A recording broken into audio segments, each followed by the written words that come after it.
folks, welcome back to Untitled Africa. This is Chris once again.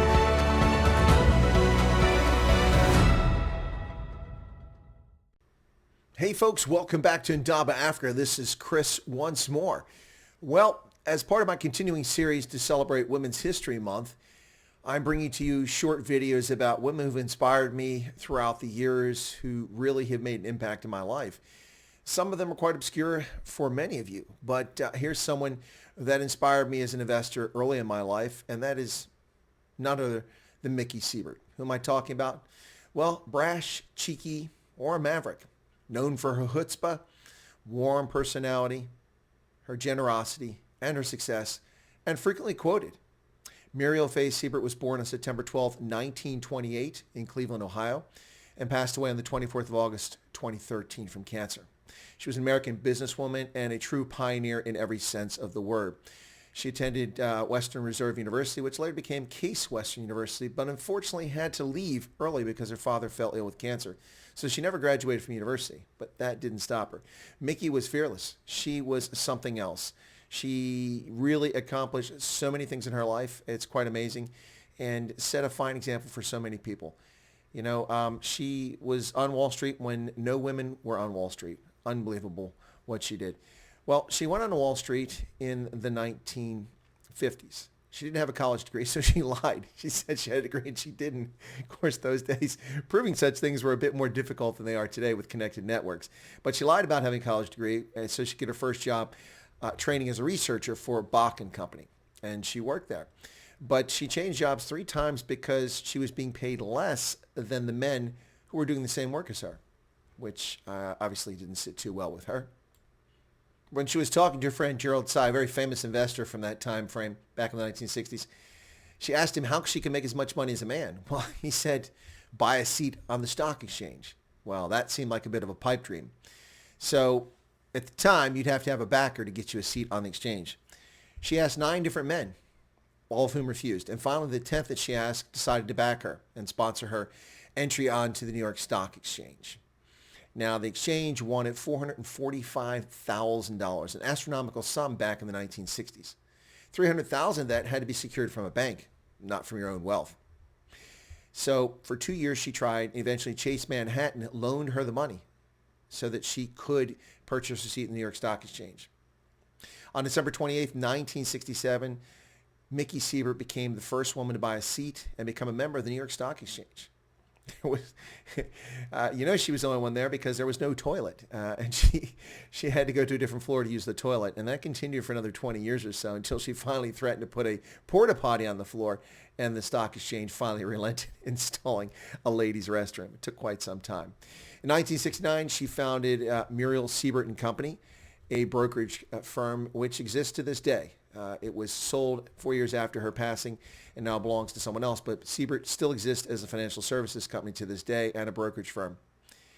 In 1977, she was appointed as the first female superintendent of banking for New York, and during her tenure, none of New York's big banks failed, which is something she's quite proud of. So in 1982, she decided to run for the U.S. Senate as a Republican candidate, and she unfortunately did not win, and she went back to the finance industry after that.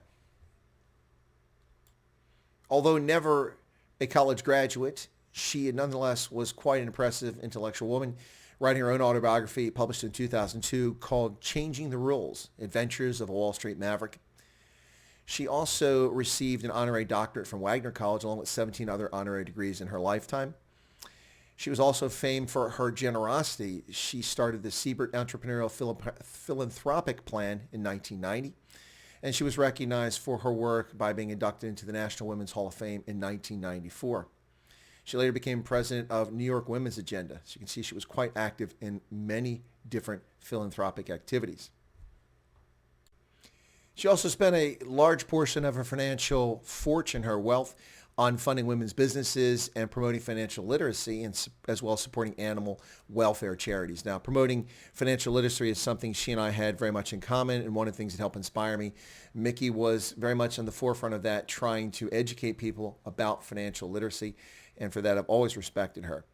She first went to the New York Stock Exchange as a teenager in the 1950s, and she said when she looked out on the trading floor from above, all she saw was a sea of men in dark suits with a clamorous human buzz of thousands of deals, and she was hooked. She was hooked. They gave her a souvenir, a ticker tape from the New York Stock Exchange with her name on it, and she kept that throughout her career. Yep. Yeah, she was definitely one of a kind. She was something else. When she would begin doing her research on Wall Street at Bach & Co., she said that I could look at a page of numbers and they would light up like a Broadway marquee. She just got it. Just got it. But at $65 a week, she wasn't too happy about that. But during that time, in her early days, she cut her teeth and learned and was patient before she made that move to get that New York Stock Exchange seat. She focused on the fledgling aviation industry back in the 1950s and early 60s, which was a smart move and suited her well for her future endeavors in the financial services industry. Quite an icon she was in her lifetime. As I mentioned, Mickie was always kind of cheeky.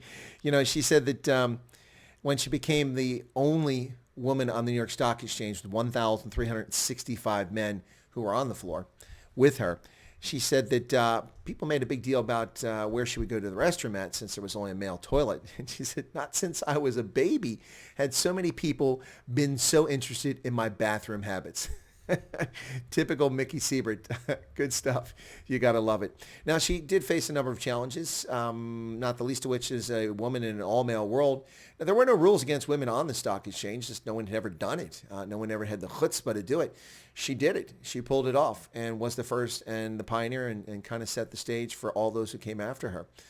And she not only faced that, but once she was on the stock exchange, the big challenge then was that a lot of the deal making would take place in all-male lunch clubs across Manhattan. And that was a challenge. If you're a woman, you couldn't get into those clubs. So how could you make those deals? Because that's where the big money was discussed. She overcame that and became quite successful. She also, having been Jewish, overcame a fair amount of anti-Semitism in her lifetime. And that was quite an impressive achievement on her own as well. She really was an amazing woman. Muriel Siebert died from cancer on August 24th, 2013, at the age of 84. She never married. She never had any children, but she was a lifelong supporter of animals, and she had her lovely chihuahuas with her throughout her life, and she's well known for that. You know, she said there was no women around, so she just blazed her own path. Another great quote from her was, "You create opportunities by performing, not complaining." One of my all-time favorite quotes attributed to Mickie Siebert.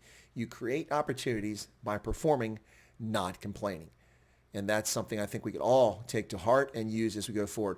Well, folks, that's a little insight into one of the women who I found inspirational and that I followed as I matured in my life. Mickie Siebert, a groundbreaker, a member of the New York Stock Exchange, a true American icon in the financial services industry, and someone with great success in her life who passed away just under a decade ago. Stay tuned for more of these little short videos on other women who've inspired and motivated me throughout my life.